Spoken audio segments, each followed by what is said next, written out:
একটি পরিকল্পিত হাইপার প্রোপাগান্ডার অংশ। এনসিপি একটা অভিযোগ করেছে রাতের 10:30টার দিকে, 9:30 10:30 আনুষ্ঠানিকভাবে, যে মধ্যরাতে মাইক বাজিয়ে তারেক রহমান সহ বিএনপির নেতাকর্মী যারা আছেন তারা নির্বাচনী আচরণবিধি লঙ্ঘন করছে। এই বিষয়ে আপনাদের অফিসিয়াল বক্তব্য কি হবে?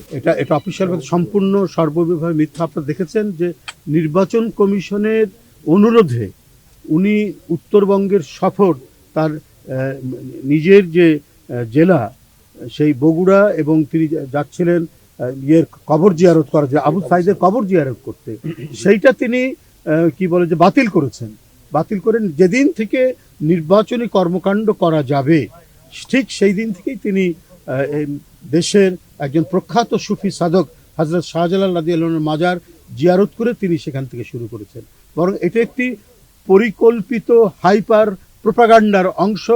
জনাব তারেক রহমান তিনি তার যে ডিসেন্ট কথাবার্তা, তার যে চমৎকার বক্তব্য এবং জনগণের সাথে সম্পর্কিত এবং জনগণের সাথে মিথস্ক্রিয়ার মাধ্যমে তার বক্তব্য যে আজকে প্রশংসিত হচ্ছে, তার নেতৃত্ব যে আজকে সারা দেশের মানুষের কাছে গ্রহণযোগ্য, এটিকে মেলাইন করার জন্য, এটি জনগণের কাছে বিভ্রান্তি তৈরি করার জন্য কথা বলা হচ্ছে।